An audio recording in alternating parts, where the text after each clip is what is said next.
ঐতিহাসিকভাবে পতন হয়েছে সিরিয়ার ৫৪ বছরের ইতিহাসে আসাদ সরকারের পরিবারকেন্দ্রিক শাসনামলের। বিদ্রোহীদের তোপের মুখে দেশ ছেড়ে পালিয়ে গেছেন ক্ষমতাচ্যুত প্রেসিডেন্ট বাশার আল আসাদ। এরপরই নানানভাবে উল্লাস করছে সেখানকার বিদ্রোহীরা এবং ক্ষুব্ধ বাসিন্দারা আর বিভিন্ন দেশের মানুষও। তবে হঠাৎ করে অনুশোচনা করতে হচ্ছে আর প্রশ্ন ঘুরপাক খাচ্ছে, তাহলে কি খাল কেটে কুমির আনলো সিরিয়াবাসী?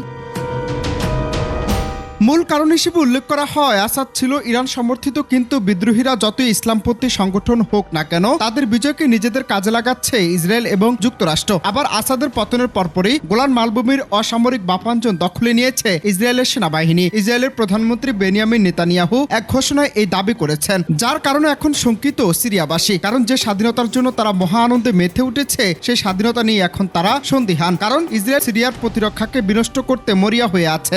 আর যদি কোনোভাবে সিরিয়া প্রতিরক্ষা শূন্য হয়, তাহলে সিরিয়া ইসরায়েলের নিয়ন্ত্রণে চলে যাওয়া অস্বাভাবিক কিছু নয়। হঠাৎ করে এমন প্রশ্ন কেন?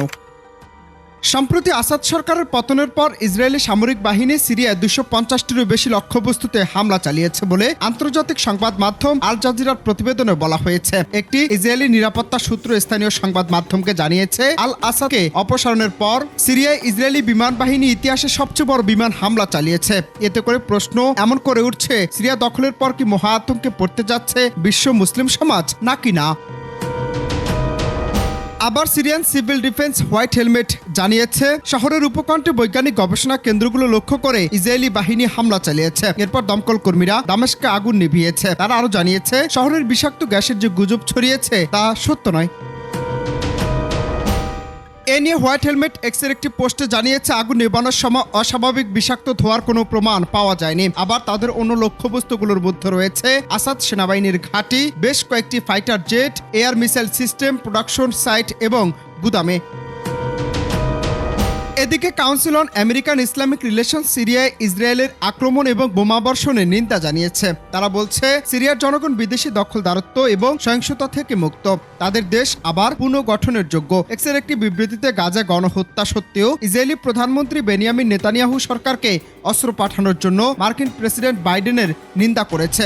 সেখানে আরো বলা হয়েছে, ইসরায়েলি সামরিক বাহিনী আল আসাদের পতনের পর সিরিয়ায় যে হামলা চালিয়েছে তা ইতিহাসের সবচেয়ে বড় অভিযানগুলোর মধ্যে একটি। ১৯৭১ সালে বাশার আল আসাদ এবং তার বাবা হাফিজ আল আসাদ দেশটির ক্ষমতায় ছিলেন। রবিবার ভোরে ইসলামপন্থী বিদ্রোহী সংগঠন হায়াত তাহরির আল সামের নেতৃত্বাধীন বিভিন্ন গোষ্ঠী দামেস্কে ঢুকে পড়ে। এরপর তারা রাষ্ট্রীয় টেলিভিশনে হাজির হয়ে সিরিয়া এখন মুক্ত বলে ঘোষণা দেন। পরবর্তী সময়ে সিরিয়ার বিদ্রোহী যোদ্ধারা রাজধানী দামেস্কের নিয়ন্ত্রণ নেয়ার পর দেশটির প্রেসিডেন্ট বাশার আল আসাদকে ক্ষমতাচ্যুত করে। এরপরই গোলান মালভূমির বাফারজন দখলের পদক্ষেপ নেয় ইসরায়েল।